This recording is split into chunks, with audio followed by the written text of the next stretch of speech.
So hello everyone. इस question में हम लोग देखने जा रहे हैं कि कैसे अगर हमारे पास किसी शहर में दो घर जुड़े हैं, ठीक है, तो उन दो घर को आपस में जोड़ने में मान लो कि कुछ हमारा कॉस्ट लग रहा है, तो किस तरीके से हम सारे घर को आपस में जोड़ ले कि हमारा मिनिमम कॉस्ट में सारे घर जो हैं उस शहर के अंदर मौजूद वो सब आपस में जुड़ जाए। ठीक है, इसको करने के लिए हमारे पास दो तरीके हैं, एक क्रूसिकल एल्गोरिथम है और एक है आपके पास प्रिम्स एल्गोरिथम। ठीक है, इस क्वेश्चन में हम लोग क्रूसिकल एल्गोरिथम को डिस्कस करेंगे। इसके प्रीवियस जो क्वेश्चन आए, मतलब इसके बाद जो क्वेश्चन आएगा वो हमारे पास कौन सा होगा, उस क्वेश्चन मतलब उस पार्ट में हम लोग इसी क्वेश्चन का प्रिम्स एल्गोरिथम भी देख लेंगे। ठीक है, तो अभी हम लोग देखते हैं क्रूसिकल एल्गोरिथम कैसे हमारा काम करता है। ठीक है, तो इसको मैं समझा दे रही हूँ, इसका कॉन्सेप्ट। एक बार इसके कोड को भी मैं ओवरव्यू करके आपको बता दूंगी, बाकी इसका कोड आपको जो है वो मैं लिंक में मतलब डिस्क्रिप्शन में नीचे दे दूंगी।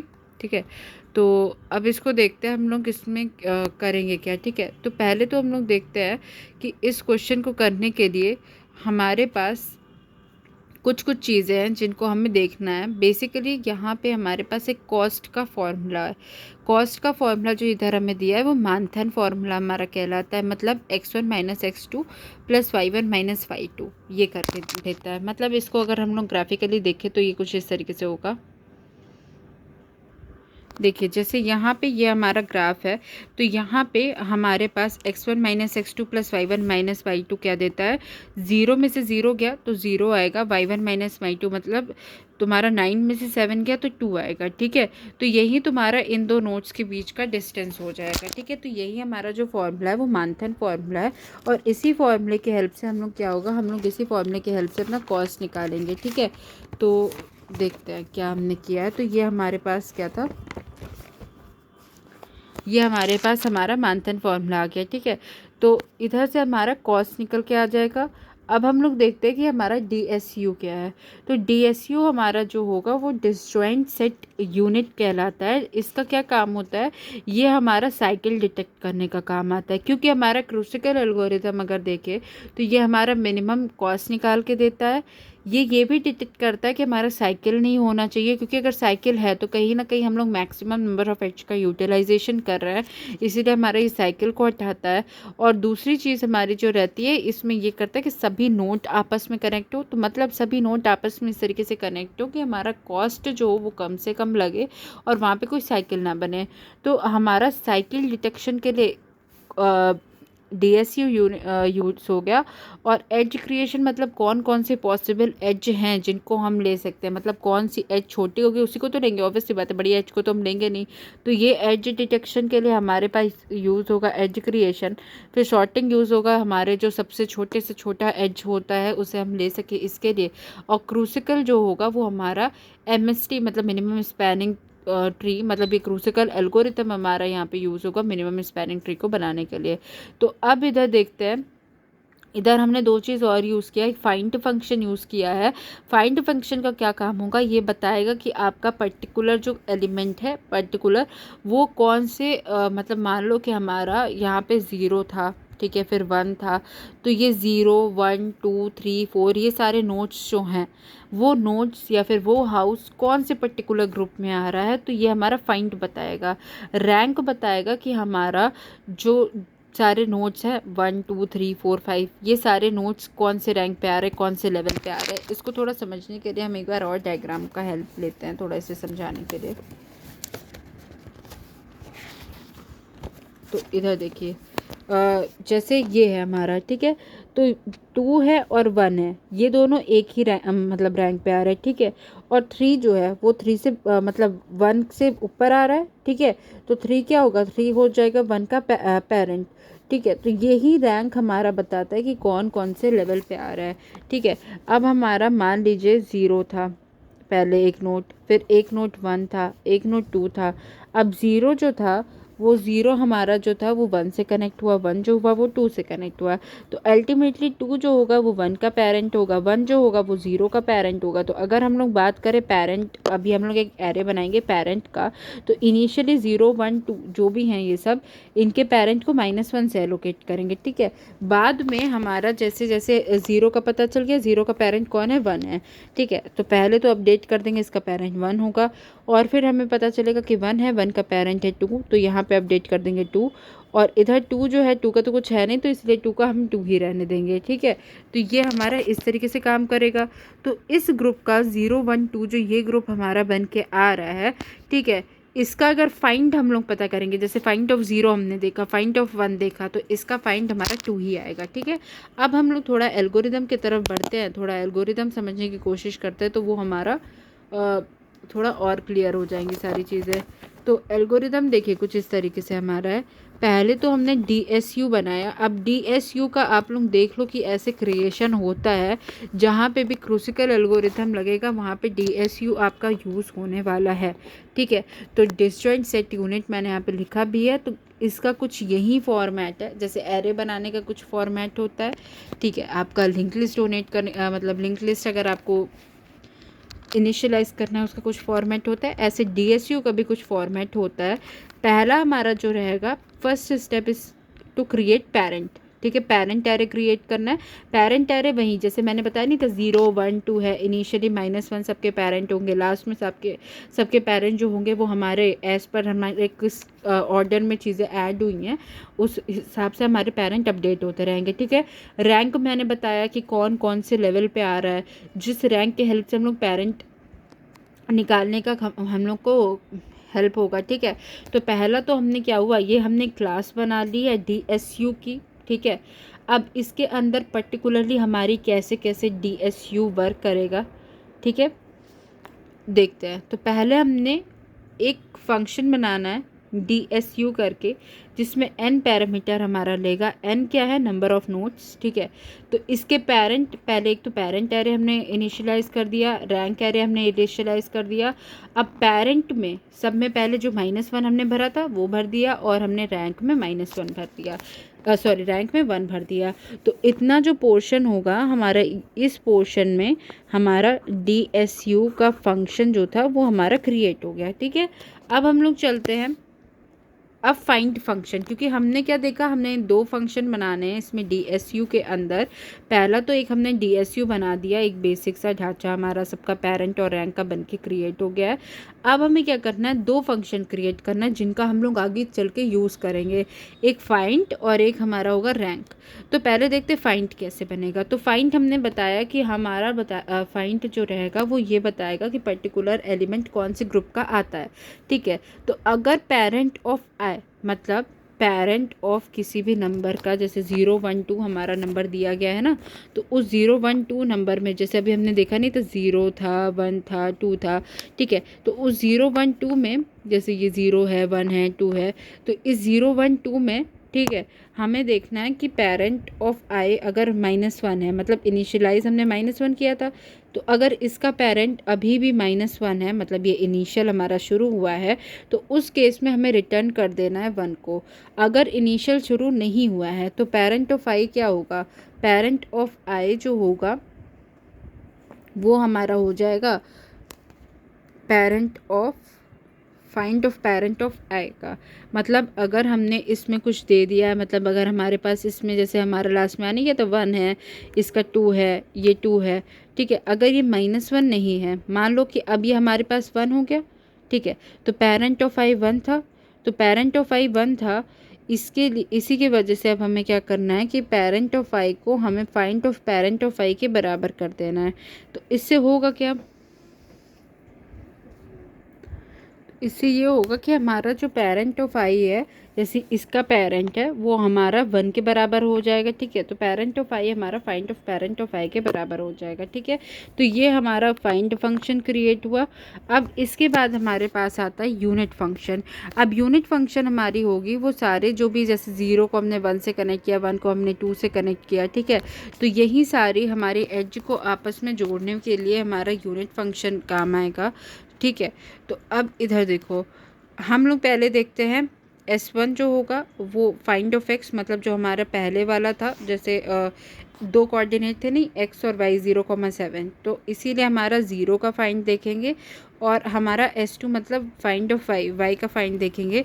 अगर हमारा S1 जो है वो S2 के बराबर नहीं होता है, मतलब x कोऑर्डिनेट का फाइंड हमारा y कोऑर्डिनेट के फाइंड के बराबर नहीं होता है, ठीक है, तो देखेंगे इसमें भी केस देखेंगे कि कौन सा बड़ा है, ठीक है, जो भी बड़ा होगा वही हमारा पेरेंट ऑफ दैट हो जाएगा, मतलब वही जो बड़ा आएगा वही ऊपर रहेगा, है ना।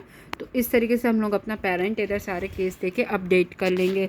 अब इधर हमारे पास पेरेंट आ जाएगा, इस इधर से जो भी हमारा पेरेंट आना होगा, है ना, तो इधर से हमारे जितने पेरेंट्स आने होंगे वो हमारे सारे पेरेंट इधर से आ जाएंगे। तो इधर ही से जो पेरेंट आएंगे उसी को हम लोग ऊपर क्या करेंगे, उसी को हम लोग ऊपर अपडेट कर देंगे, ठीक है। अब इधर देखो, अब इधर हमारे पास है MST का मतलब मिनिमम कॉस्ट निकालने का जो मेन फंक्शन है वो है। तो हमारा DSU बनाने के लिए हमने पहले देखा, हमने एक फाइंड फंक्शन बना लेना है, ठीक है, और एक यूनियन फंक्शन बनाना है। तो फाइंड फंक्शन बनाने का भी तरीका हमने देखा, एक DSU बनाने का भी तरीका देखा और एक अपना हमने यूनियन बनाने का भी तरीका देखा। अब इधर आते हैं, अब इधर हम लोग जो है, इधर हम लोग जो मिनिमम स्पैनिंग ट्री है उसे बनाते हैं, ठीक है।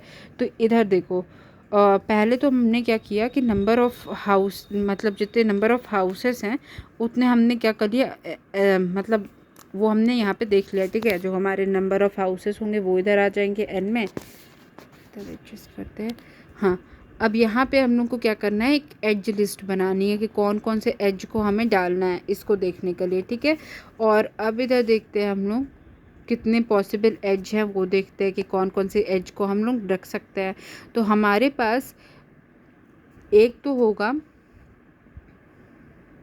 मैंथन फॉर्मूला से हम लोग कॉस्ट निकालेंगे, ठीक है। अब उस कॉस्ट को अलोंग विद आई जे जो भी हमारे पास आएगा, मतलब आई जे कोऑर्डिनेट आएगा, जो भी हमने यहाँ पे रखा होगा ना वो कोऑर्डिनेट के साथ साथ हम लोग यहाँ पे उसकी कॉस्ट जो होगी वो डाल देंगे। तो कॉस्ट वाला हमारा हो गया, ठीक है। और अब हमारा एज लिस्ट हो गया, ये दो चीज़ें हमारे पास हो गई, मतलब एक तो एज लिस्ट बनाया कि कौन सा एज को हम लोग डाल सकते हैं। उस एज को डालने के लिए हमने क्या किया कि कॉस्ट जो था वो कॉस्ट निकाल के उस एज लिस्ट में डाल दिया, ठीक है। अब इधर देखते हैं, अब सॉर्ट कर देते हैं हम लोग इधर। तो सॉर्ट वाला फंक्शन हमने लगा के इसे सॉर्ट कर दिया। तो अभी तक हमने क्या क्या काम किया, अभी तक हमने कॉस्ट जो था वो क्रिएट किया। कॉस्ट क्रिएट करने के बाद मतलब वही कॉस्ट जो होगा बेसिकली वही हमारा एज होगा, उसको हम लोग क्या करेंगे, उस कॉस्ट को क्रिएट करने के बाद उसे एज लिस्ट के अंदर डाल देंगे। अब उसे सॉर्ट कर देंगे। फिर यहाँ पे DSU जो था इधर जो अभी हमने बनाया है, इसे अभी हम लोग को इनिशिएट कर दिया, ठीक है हमने। और फिर इधर ही एक हमने आंसर और काउंट जो था वो वेरिएबल लिया, उसे कर दिया डिनोट। ये जो हमारा होगा एक्स और वाई कोऑर्डिनेट देगा, और ये जो हमारा होगा ये हमारा क्या देगा, ये जो रहेगा वो कॉस्ट जो निकल के आई है वो देगा, ठीक है। तो अब देखना है कि अगर हमारी जो S dot find of x, मतलब फाइंड ऑफ एक्स मतलब यहाँ पे जो भी हमने एस जो लिया है, हमारी जो भी वैल्यू है, ठीक है, उस पर्टिकुलर वैल्यू का अगर फाइंड ऑफ एक्स जो है वो अगर फाइंड ऑफ वाई के बराबर नहीं आ रहा है, मतलब एक्स और वाई अगर सेम ग्रुप में नहीं है, तो हमें क्या करना है, मतलब ये एक हमारा एज है, ये एक हमारा एज है, अगर ये दोनों एज हमारे सेम ग्रुप में नहीं है तो हमें क्या कर देना है कि उन लोगों को यूनिट कर देना, मतलब यूनाइट कर देना, सॉरी हम यूनिट कह रहे हैं, उस दोनों को हमें यूनाइट कर देना है, मतलब उन दोनों एज को आपस में मिला के रख देना है। मतलब वही चीज़ है कि अगर हमारी पास जो है हमने देखा कि अगर ये जो दोनों हमारा था 0 से 1 और 1 से 2, अगर ये दोनों हमारा नहीं, मतलब अगर देखो इस तरीके से है कि एक 0 से 1 रास्ता जा रहा है, एक 1 से 2 रास्ता जा रहा है, ठीक है। 0 से 1 इधर जा रहा है, एक 1 से 0 इधर जा रहा है, ठीक है। अगर 0 से 1 ऑलरेडी जा चुका है, ठीक है, तो अब हमें 1 से 0 ले जाने की कोई ज़रूरत नहीं है। तो इस तरीके से हमें कुछ देखना है कि अगर हमारे पास 0 से 1 जो है, अगर 1 से 0 नहीं आया है, तो उस केस में हमें क्या करना है कि उस x और y को हमें आपस में क्या कर देना, रख देना है, ठीक है, साथ में मिला देना है, ठीक है। कुछ इस तरीके से समझो, जैसे फाइंड ऑफ इधर देखो 0 है, 1 है, 2 है, ये दोनों आपस में ये तीनों आपस में क्या है, एक ग्रुप में है। ठीक है, तो अगर हम लोग देखें तो ऑलरेडी हम लोग 0 से 2 जा चुके हैं। मतलब अगर ये यहाँ पे ये सब हमारे क्या हैं, ये सब हमारे सेम ग्रुप में है, तो हमने ले लिया। ठीक है, और एक मान लो ये दोनों जो था एक ग्रुप में था। ठीक है, तो यहाँ पे 0, 1, 2 जो है वो एक ग्रुप में है और 3 और 4 जो है वो हमारा एक ग्रुप में है। ठीक है, तो अब देखो अगर हम 0 और 3 को उठाएं तो क्या 0 और 3 का फाइंड हमारा सेम होगा? नहीं होगा। तो इसीलिए इसका मतलब क्या हुआ कि 0 और 3, इधर देखो अगर 0 और 2 को हमने उठाया है, इनका हमारा जो ग्रुप था वो सेम था, तो इसका मतलब क्या था, 0 और 2 कहीं ना कहीं आपस में कनेक्टेड है, क्योंकि देखो इनडायरेक्टली हमारा 0 और 2 कनेक्ट है, मतलब सेम ग्रुप में है, इसका मतलब क्या है कि वो आपस में कनेक्ट है। ठीक है, अगर सेम ग्रुप में नहीं है, जैसे 0 और 3 को उठाया, हमारे सेम ग्रुप में नहीं था, मतलब वो आपस में कनेक्ट नहीं है, तो यही चीज़ हमारा बता रहा है कि अगर वो दो हमारे जो नंबर्स हैं वो आपस में कनेक्ट नहीं है।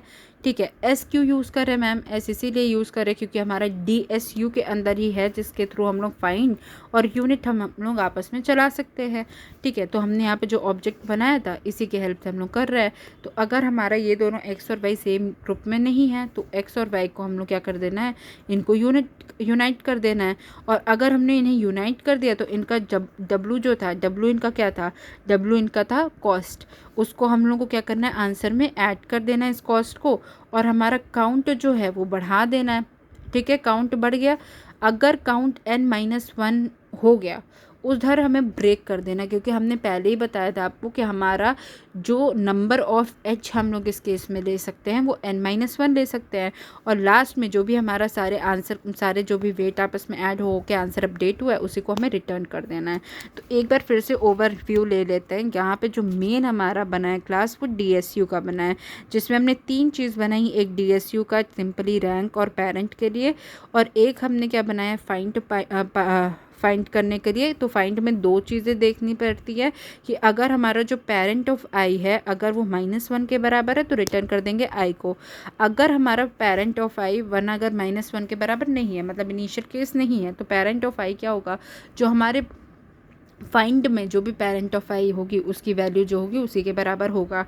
और एक हमारा क्या होता है, यूनिट होता है, यूनिट बार बार हो रहा है, यूनाइट होता है। यूनाइट हमारा क्या करता है कि जितने भी एज पॉसिबल हैं उसके लिए हमें क्या करना होता है, उनको हम लोग आपस में कनेक्ट करेंगे। ठीक है, तो उनको आपस में कनेक्ट करने के लिए हम लोग पहले देखते हैं कि हमारा S1 S2 जो भी हमारे एज हैं वो एज हमारी कौन से ग्रुप के आ रहे हैं। ठीक है, अगर उनकी रैंक ज़्यादा है तो जिसकी भी रैंक ज़्यादा होगी वही हमारा पेरेंट बन जाएगा। बेसिकली यही हम लोग यूनाइट में करते हैं। यूनाइट का काम यही है कि हमारे जो भी एज है उनको आपस में मतलब साथ में यूनाइट करना, जोड़ना। ठीक है, बस यही 3 चीज़ हमने DSU में करनी है। फिर इधर आना है अपना जो मेन फंक्शन होगा, इस मेन फंक्शन में हमें बस देख लेना है एक बार क्या चीज़ देखना है, पहले तो कॉस्ट निकाल लेनी है। ठीक है, फिर उनको सॉर्ट कर लेना है। ठीक है, पहले तो एज लिस्ट देखो, सबसे पहले हम लोग ने एज लिस्ट बनाना है, फिर हमें क्या करना है, सारे जितने भी पॉसिबल एज हैं उनको देखना है।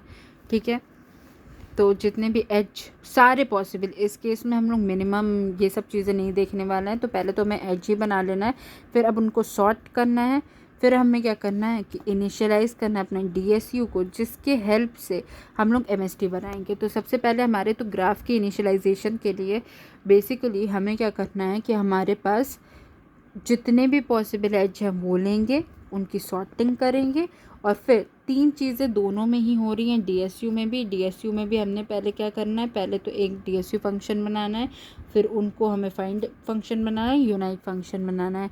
इसमें भी 3 चीज़ें हो रही हैं। कौन कौन सी 3 चीज़ें हो रही हैं, एक तो आपका क्या करना है, आपको पहला चीज़ जो करना है वो जितने पॉसिबल एज हैं वो बनाना है, फिर उन पॉसिबल एज को सॉर्ट कर देना क्रम के हिसाब से उनके, और फिर जो चीज़ होगी वो हमें यहाँ पे मिनिमम स्पैनिंग ट्री बनाना है। मिनिमम स्पैनिंग ट्री के लिए हम लोगों को क्या करना है, एक्स और वाई का एज लेना है और डब्लू का एज लेना है, और अगर वो हमारे सेम ग्रुप में नहीं आएंगे तो हमें क्या करना है, उनको यूनाइट करना है और आंसर को अपना अपडेट करना है। ठीक है, तो ये है हमारा क्वेश्चन। हो सकता है कोई पार्ट ऐसा होगा जो कि मैं अच्छे से नहीं एक्सप्लेन कर पाई हूँगी, आप लोग उसको कमेंट सेक्शन में बताना, मैं कोशिश करूँगी कि कमेंट में अगर पॉसिबल है तो मैं उसे आपको अच्छे से समझा दूँ। और अगर आप लोग बोलोगे तो ये जो भी कोड है इसका मैं स्नैपशॉट मतलब जितना भी मैंने लिखा है, ठीक है, उस चीज़ का मैं आपको स्नैपशॉट जो है वो लेके इसके डिस्क्रिप्शन में डाल दूँगी। तो फ़िलहाल के लिए थैंक्स एवरीवन।